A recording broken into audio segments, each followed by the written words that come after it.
Hey there friends, Dave Paulides, Canton Missing Project, copyrighted edition for our video channel. Yeah, it's still a little rainy and brisk out in northern Montana. Hope all of you are having a great day wherever you're at. And this is going to be a show just about missing people. And we will talk about some letters that were sent in and some other things that have been in the news lately that loosely fall into missing people. So first of all, let's get into a letter. This is a missing 411 theory and its relationship to storms. This is thought-provoking. Is it possible that we look at the follow-on storm that accompanies these disappearances in the wrong manner? We tend to look at it as if someone may or something may be manipulating the weather to cover their getaway, or something along those lines. What if the storm itself is the issue? We think about that every once in a while. Every storm or substance has an electrically driven or magnetic aspect to it. Clouds carry a positive charge at their top and negative at the bottom, drawing the power from the surface of the earth. The electricity on the surface is generated by the magnetic powers from within. Something has to ride scout for these storms. They don't just meander along and move here and there according to the prevailing winds, as most people think. They're almost tugged along by the electrical impulses being drawn from the planet's surface. Did you know that? The Earth's magnetic fields are always fluctuating. It's been said that of all the planets, for some reason, possibly pole shifts from the past, the Earth's magnetic field is topsy-turvy and unpredictable. If every storm had a point man out in front of it, or on its periphery or outer edges, constantly drawing energy from the crust, and the electrical charge of the crust was constantly in motion and growing weaker and stronger at different points constantly, the storm is going for the stronger point. If the storm's point man sniffs out a stronger dose of magnetism, it's going to pull the storm in that direction. The barometer always dips in relationship to oncoming pressure changes occurring from the storm's arrival. So the barometer comes into contact with the storm's outer edges and dips accordingly. What if the prevailing edge of these storms is working as a vacuum of sorts, sucking up the magnetic or electrical impulses from the ground, especially in highly conductive areas such as water sources or granite outcroppings? When it's in the process of doing this, it creates a fluctuation in the generally stable atmosphere, creating portholes of sorts. Now, if those areas, as you said the other day, are all differently wired in their neurons and such, happen to be in the same generated neurological wavelength as that being produced by the storm that's coming, could it not draw these people towards these vortexes or portholes without them even realizing it? Could it not mess with their neurological abilities, causing them to do strange things like taking off clothing or removing shoes, setting down their weapons, or speak in a nonsensical manner? People have witnessed some of the missing before they were missing, dancing nearly naked in fields and when approached running off into the woods. This is not natural for a normal person without the induction of some foreign chemicals or a change in normal neurological activity. And just for the record, I don't know that case that they're talking about. Dancing nearly naked in the fields and when approached running off into the woods? I don't remember that case. At least it's not one I wrote about. What if the storm creates these openings to a slightly different reality where those going into it can still see and hear others around them, but the others around them cannot see or hear them? I've said that many times. It's frightening in its implications, but still an aspect of the whole thing that can be studied with the use of current technologies if they are applied correctly. What if the numbers of people being taken are directly attributable to the growing fluctuation of the Earth's magnetic fields? So I'm thinking that the storm isn't the cover after the fact, but the reason it's occurring to begin with. Thus it seems as if the storm may be a cover to a crime, when in truth it's a standard benign activity as they approach. I think that these same unknown aspects to the electrical magnetic fluctuations in the planet are also responsible for the deaths of these victims. I don't think they're being zapped or electrocuted. No, there's no evidence they are being electrocuted. I believe that the storm is drawing the electricity out of them, like an energy source depleting a battery. When the electrical charge within a human is depleted, we die. That would be a death that would be not explained. No organ failure or outside the body of any kind would be visible. Just a person that's deceased and a lot of mystery surrounding the death. Got that right. It would seem like a cover-up and therefore a conspiracy theory of sorts to most, when in actuality it's just a species, us humans, that hasn't yet identified everything of danger that confronts us on this planet or a point of evolution. It's only a theory, Dave, but I've been thinking about it for months now. Do you or your community think that's plausible? Let's think about that for a second. Well, clouds can do a lot of things. In the UFO arena, they've been known to hide UFOs. UFOs have been known to manufacture clouds around them to hide themselves. So clouds obviously do a lot of things. In thunderstorms, there's a huge electrical charge. And when I lived in Colorado, I spent hours watching electrical storms. Just the way the house was situated, I could watch them. And they're really magnificent and amazing to watch. But they're also deadly. And we know that many people die every year from being hit by lightning. Now, what this man says is about maybe the storm depletes us of our electrical charge. It's definitely an angle that I haven't heard before, and it's interesting. Not know if it's possible. Time will tell. Thanks for the letter. Hey, next letter. Dave, thank you for all you do. I'm a 73-year-old insomniac who binge watches your videos at night. You have provided some insight for an experience I had in the summer of '66 when I had been asked to travel to the Upper Peninsula of Michigan with a family to care for their children while they were on vacation. I remember we landed at the airport in Munising, Michigan, and I believe took a flight in an even smaller plane to an island where the Detroit company, the gentleman Mr. Oldman, worked and had a camp resort. There only seems to be one inhabited island on the lake, Isle Royal, but the name does not strike a chord in my memory.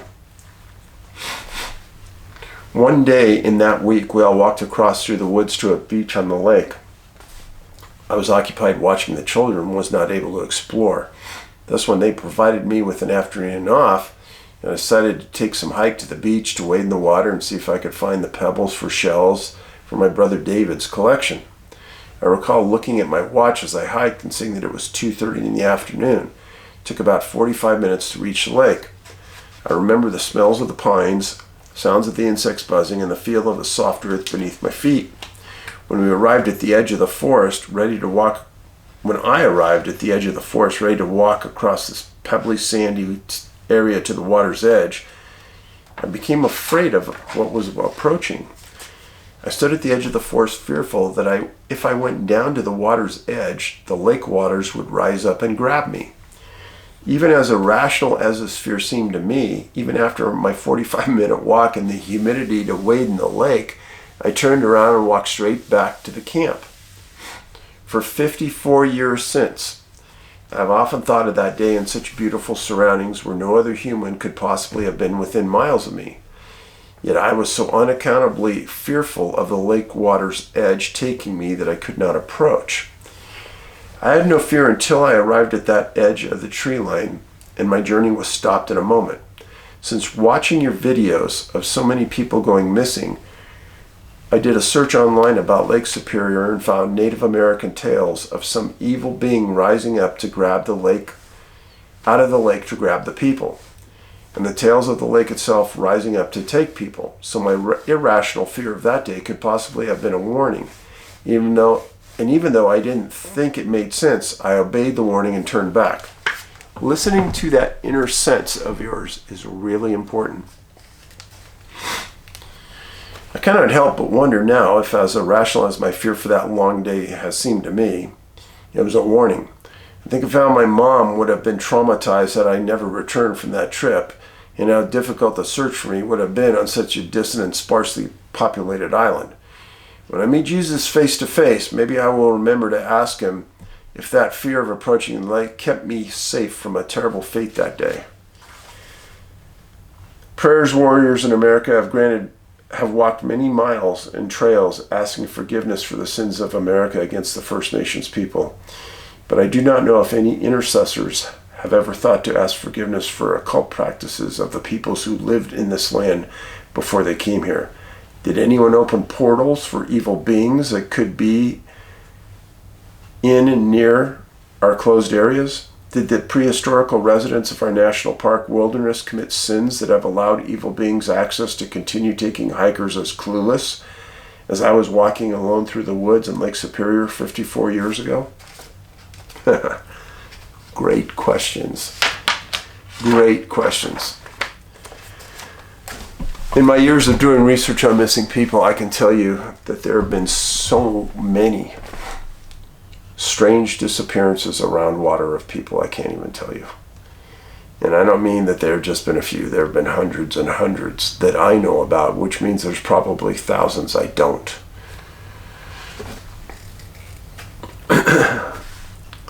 New letter. Hey Dave, I just wanted to send you a quick note in appreciation of how fast I received 2 books that I ordered.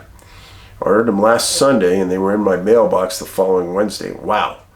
I admit I didn't order them for myself. I ordered them for my sisters. Both of my sisters love to read and I've never been a good reader. I blame it on my dyslexia, but it might be more than that.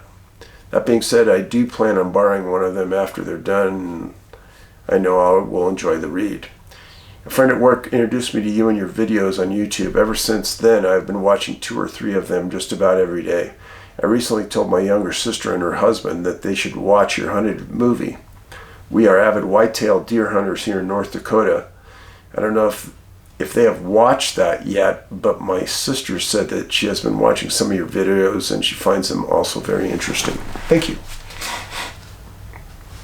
Appreciate that.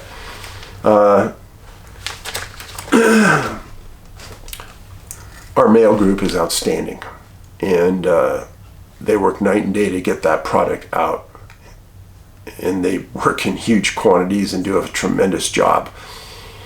Once we turn it over to USPS, it's in their hands, and I appreciate all the efforts that they've done over the years to make sure my customers get their books on time, so thank you.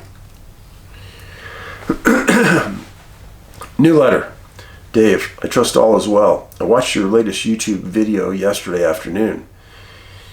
It was your most recent video about the missing cases from California and Utah. This morning I got a notification from YouTube asking me what I thought about the video. I gave it 5 stars and said it was informative. The reason I'm reaching out is because I've never received one of these before, and I spend a fair amount of time watching all kinds of videos. It might be something new, or they are seeing what people think of your channel. However, it seems to me you might be under the eye of someone for some reason. Anytime someone asks me what I think, I ask myself, why are they asking me what I think? Well, I've had these comments before from viewers. And it seems pretty random that YouTube reaches out, but I know that there's other channels that they've been doing it also, but also channels like mine. So, not sure really why it's going on or what they're looking for in an answer, but I appreciate keeping updated. This is one about CWD, chronic wasting disease. One of the biggest issues in my world, and it should be a big issue in your world. Good morning, Dave. I'm a longtime subscriber to your YouTube page and deeply appreciate your research efforts to bring light to these tragic disappearances. Like most, I was completely unaware that any such thing even existed. I have paused your 4 to 13 video to write you this regarding your comments on CWD. I first became interested in the disease not too long after relocating my wife and 2 small girls from suburban Texas to a town of 9,000 in rural western Colorado in '94. I fed my family on game meat I was fortunate enough to harvest during hunting season and fish I caught. When the Department of Wildlife began including language about the disease in their yearly proclamation, I was justifiably concerned. In the beginning, before the internet, the DOW was the only readily available source of information. It seemed that the disease was isolated to the Front Range. I can't specifically remember the year that the DOW initiated mandatory CWD testing for deer taken in my hunting units, but I had begun to pay for the service as soon as rumors of an infected animal surfaced. With the advent of the web, I was able to learn more about the spongiform diseases than I wanted to know. The original research I performed back in 2000 is probably somewhere in a 3-ring binder in my house, but I don't know exactly where. I just today did some quick Google searches and relocated the gist of those articles I'd printed and tried to save. Here's what I was able to quickly glean on the subject. A similar malady in domestic European sheep was written about as early as the 1700s and studied by vets and physicians. Over the years, the sheep disease known as scrapie may have found its way across species into domestic cattle, either through commingling of livestock or by ingesting rendered portions of the diseased sheep. If you search the origins of CWD, timeline of mad cow disease, and origins of scrapie, you'll find some interesting and comprehensive reading. As you've said, there is no known cure for the asymptomatic infection period, which may be several years. The spread of this disease is further fueled by the real estate development of historical game migration routes in winter ranges. This forces the migratory mule deer and elk populations into close proximity of each other for long periods of time. This also puts the wildlife in closer contact with domestic cattle and sheep grazing and browsing in agricultural units. It is certainly a possibility that CWD has existed in domestic stock prior to being identified in the wild furrow. It would then stand to reason that domestic stock could in turn be affected by migrating deer and elk. Here in western Colorado, we've seen a noticeable decline in the numbers of mule deer, more so than elk. I personally know that multiple emaciated deer have been dispatched by Colorado Parks and Wildlife in recent years. Most of this information is passed along from farmers and ranchers. The only incidents that they will admit to are those that occur within the city limits, golf courses, etc. Otherwise, it's all word of mouth between rural working folk and the Department of Wildlife. The animals that we've referred to as town deer, the ones you'd typically see in the roadside fields all year, are mostly gone. Where there once were hundreds, there are now rarely more than a dozen. The Wildlife Department flatly denies any efforts to eradicate the local deer herd, but they are gone nonetheless. One of my son's rancher friends, who I've known our entire life, told me that he watched CWD officials walk through one of the cornfields and push a deer on his land across the road onto his neighbor's property. This was several weeks before the first Colorado deer season was opened. Several days later, that same young man was informed by his neighbor that they had given multiple crop damage tags to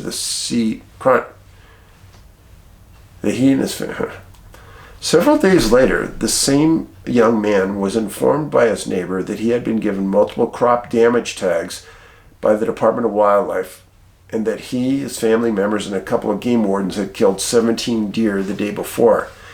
When asked what they did with all those dead animals, he was told casually that they kept 2 or 3 to eat, took a couple to the local food bank, cut the horns off the bucks that were pretty decent, and then pushed the rest into a hole dug by a backhoe, covered them up. Anyone familiar with the process understands that crop damage tags are not dispensed until crops have been harvested, and are not only given out for antlerless members of the species, no antlered bucks or bulls. In my uneducated opinion, the people in charge of managing our wildlife resources know exactly what they are up against by eliminating as much of the interaction between livestock and wild game as they feel is possible without raising an alarm. You're correct in saying that CWD is an ecological disaster. There is a significant evidence that the spongiform disease migrated across species when given the opportunity. Cats and dogs in the UK contracted it as well, as have humans in several continents. Present medical capabilities can't cure or prevent it. It's bad, and it's probably going to get worse before it gets better. One problem is that a lot of hunters and ranchers don't realize the depth of the issue. I can count the number of times I've told, look at that fat, healthy animal. He doesn't have anything wrong with him. It scares me to think of what it will look like in a historical context 10, 20, or more years from now.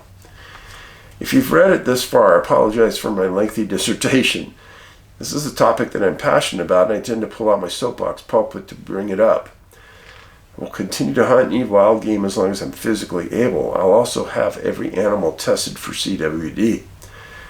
As a side note, there were several years that all deer and elk taken in my local hunting units were subject to mandatory testing, but not the past 2 years. That is puzzling, even with my limited knowledge of the disease.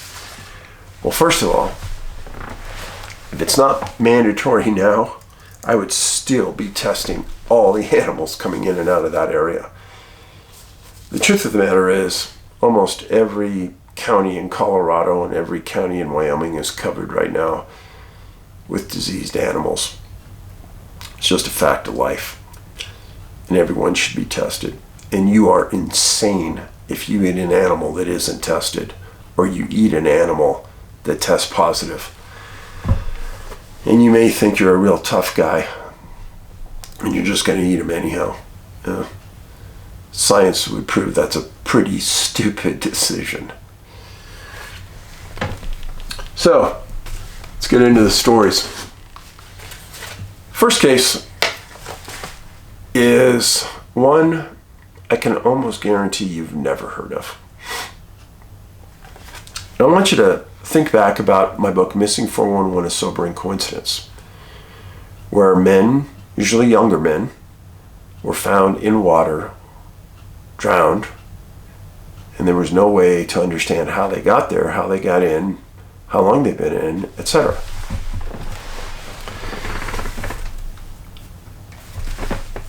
Why is this important?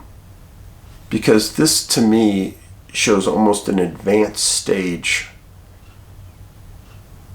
for whatever's taking people. To take people and put them back or drop them back in an area that they've already been, yeah. But to take people and to put them into water tells me, number one, that's really smart.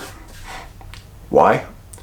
Because once you put something in water, then it becomes the bacteria of that water.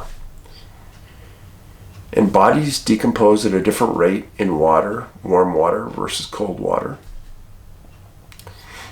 They're concealed for a period of time. And many times coroners don't put an association between the number of days that somebody's been missing and the number of days that they've been in the water. Key points. So, August 14th, 2008, Devan Johnson, 38 years old.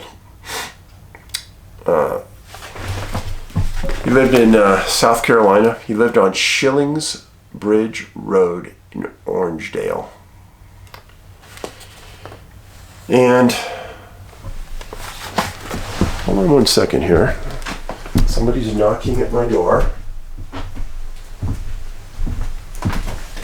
Bad time to be interrupting filming. Start over. Devan Johnson, 38 years old. Missing August 14th, 2008, about 9 a.m. from Orangeburg, South Carolina. Devan was an interesting person. He was only 5 foot tall, and from the things I read, he might have been a special needs person. He lived in his own house. He was a clerk at a grocery store, Piggly Wiggly. He didn't drive, and most of the time his parents and friends gave him a ride to and from work. Well, sometime between 5:30 p.m. when he got off of work, April 13th, and 9 a.m., April 14th, something happened. Let me show you a picture of Devan. He didn't report to work at Piggly Wiggly. Called his parents. Parents went out to his house. And his house was on Schillings Bridge Road outside of Orangeburg. Everything seemed in order. Nothing was unusual. Seems like he should have been there. Giant searched the surrounding area. Nothing unusual. Nothing missing. Nothing taken. No evidence of a fight. His parents made comments to the newspaper that Devan would never leave his house. He went from the store to his home, from his home to the store. He never left. He never went to take walks. He stayed in the confines of that house. That was his safety net. Where is that house? Well, this is South Carolina. This is Columbus up here. Here's Orangeburg right here. And here's Schillings Bridge Road where he lived. Now, 11.6, 12 miles north is North Road. Now, why is that important? Well, on August 17th, 3 days later after he disappeared, a trucker is driving down the road alongside North Road.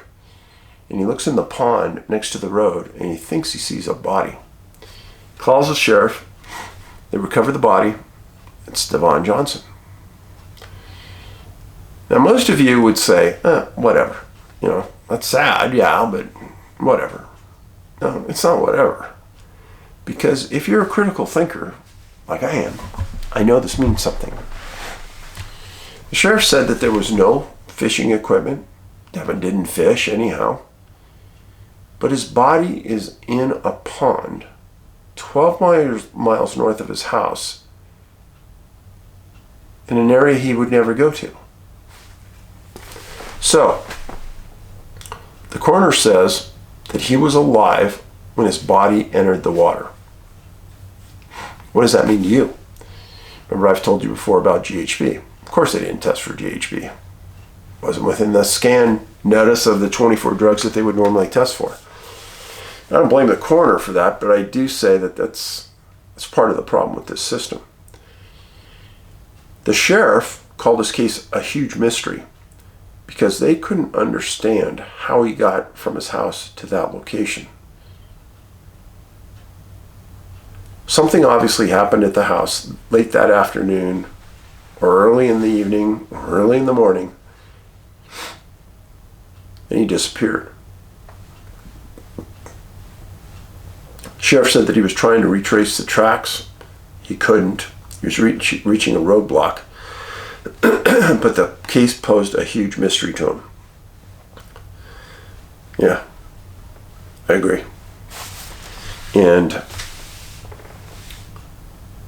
Devan didn't walk up that road 12 miles and jump in the pond. But if you look at a Google Maps of the area just west of Orangeburg, you'll see that there's tons of water out there. Tons. And something extremely strange happened to Devan. If I'm right about Devan being a special needs person, then that also fits with the 411 profile, because a lot of people that are developmentally disabled had similar things happen to them. So, now this next case, I need you to really wake up, because I'm going to take you down a path that I really want you to click in with. I wrote a book called Missing 411, A Sobering Coincidence. It's all about young men, predominantly 99%, young men who disappeared and were later found in water.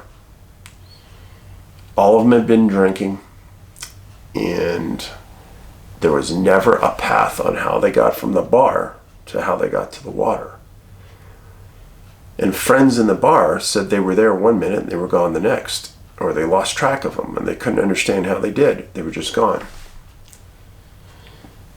So the story I'm going to tell you is about a young man, 20 years old,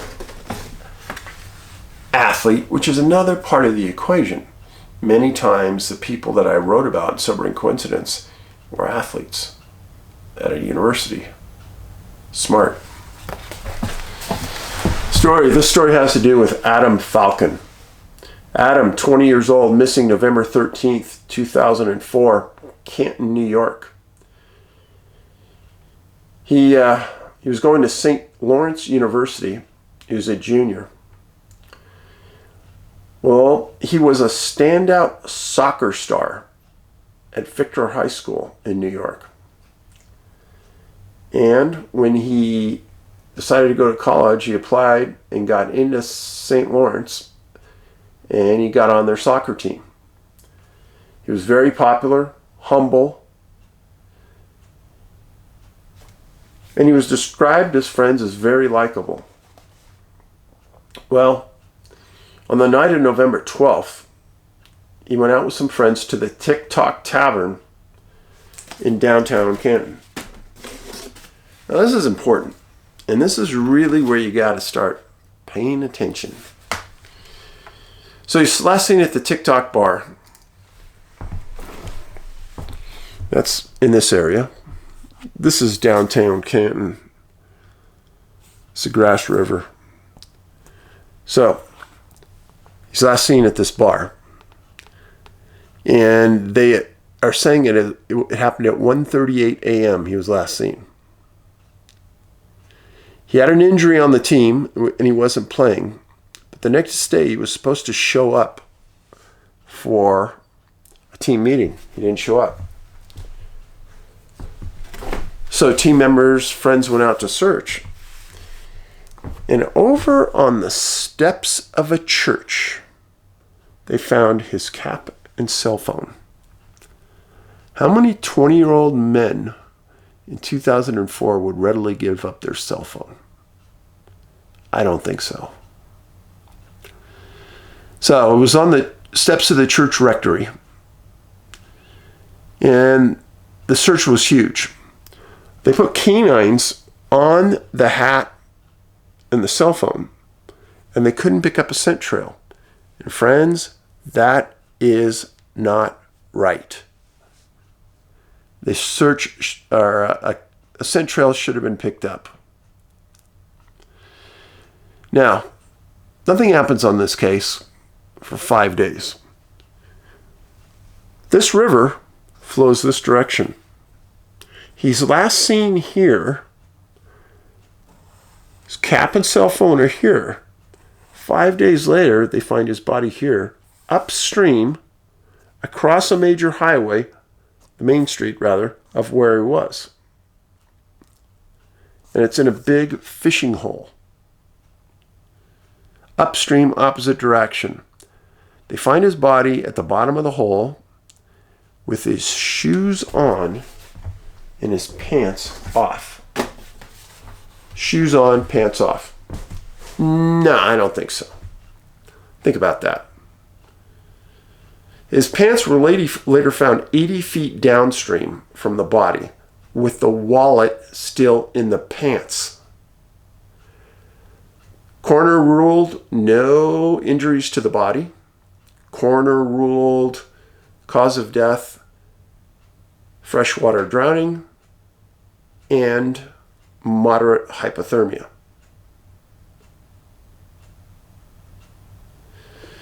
Now, here's something else I want you to think about, friends. There was moderate rigor mortis to the body. Let me explain this. When you die, part of the decomposition process is that rigor mortis comes into your joints, and your joints lock in certain positions. And the onset of rigor mortis is 2 to 4 hours. And it leaves the body in 24 to 36 hours based on a variety of things. Now, in Adam Falcon's case, he still had moderate rigor mortis, which would have meant that he would have died November 16th, not November 13th. because he was found November 18th. So where was he? People don't want to even ask these questions. Therein lies the real big question, and why people are easily dismissing these cases as, kid drowned, made a foolish mistake. Too bad, but we gotta work. We gotta do our lives. Huge issue. And when I wrote Sobering Coincidence, I knew that many of these cases, if not every one, led back to the same cause of all of these missing people. It's just a different method to dispose of a body. Whereas you could dispose it in a forest when someone's a missing hiker, where do you dispose it when it's in the middle of a city like Canton, New York? Well, you throw it in the river. Put it in the river and put bacteria all over it. It's so obvious. I've written about these type of cases in 16 countries. It's happening at many, many different locations.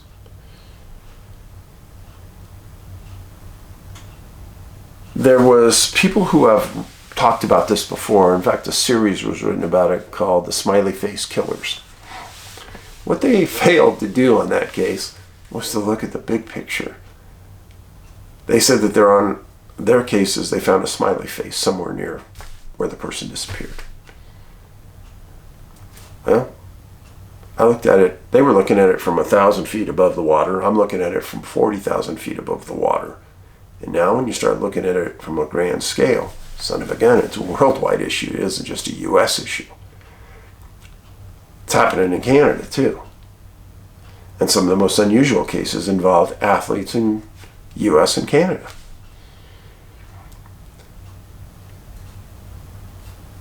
It frustrates me hard, very hard, that people aren't comprehending what's going on here and don't see that this isn't an accident. When Adam's family and other people involved in the case heard the excuse that was given for Adam being in the water and being proclaimed as a drowning victim, they laughed. Didn't happen. You aren't alone, Mr. and Mrs. Falcon. There have been dozens of others in Minnesota and in Wisconsin where your sons, just like Adam, athlete, young, healthy, smart, disappeared, died in water under some identical circumstances. And the issue is that jurisdictions like Canton, New York, and jurisdictions like Milwaukee, Wisconsin, or St. Paul, Minnesota, that have these jurisdictions, they don't want to talk to each other. And why don't they want to talk to each other? It's just a drowning victim. It's not a crime. And they don't want to get together and compare notes and say, oh, son of a gun. And then, like I've said before, missing persons investigators don't have the cachet that a homicide investigator does. To my understanding, and I've done this a lot, I only know of one missing persons investigator from New York Police Department, Kevin Gannon, that put this all together as well. And Kevin realized about some homicides in New York and some missing people cases found upstream, just like I told you about Adam, in locations that doesn't make any sense. How did he get there? That's the biggest question. And then in Adam's case, if he wasn't in the water the whole time, or he wasn't dead the whole time, where was he? And then the big question, how did his pants get off with his shoes on in a very slow-moving river? That is correct. Held that out to the end. That river is very slow-moving. And how did the wallet have the ability to stay in his pants. That's amazing. Food for thought. I've noticed a lot of you have sent me an emails. Hey Dave, what about this case, that case? So far, I'm running about 95% of the cases sent in are cases we've already worked. Thank you. But what I don't understand is if you're interested in our work, why don't you just read the books? Go down to your local library, check them out and read them. I don't get it. I mean, I've probably had 200 of these type of emails in the last couple months, so I'm really astounded. But the more important thing is I've got you thinking, and that's huge. I appreciate that. If you ever want to send me a case, please send me the links, the news links to the articles, so I can kind of understand what was happening there. And just a quick one-paragraph summary.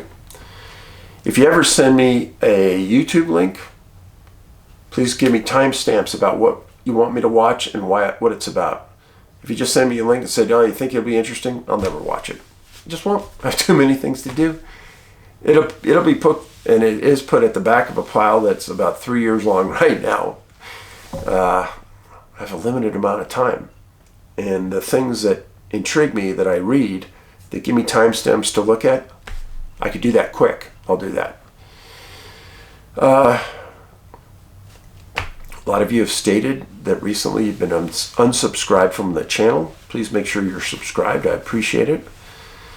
And our YouTube channel, YouTube has put the skids on it. We get no outside support at all. I've had a lot of people say that they were unsubscribed and then they tried to find us by Canton Missing Project. They can't even find us. So there's a lot of obstacles being put in our way. Please understand that I'm doing the best job for you I can. And let's hope our world gets a little more sane in the very near future. I'm humbled that anybody here wants to watch me. And I'm glad that you're taking an interest in our work. So, pray that you're safe. And when you do something today or tomorrow, do something kind for someone. Even the smallest little thing. Put a smile on someone's face. Paulides out.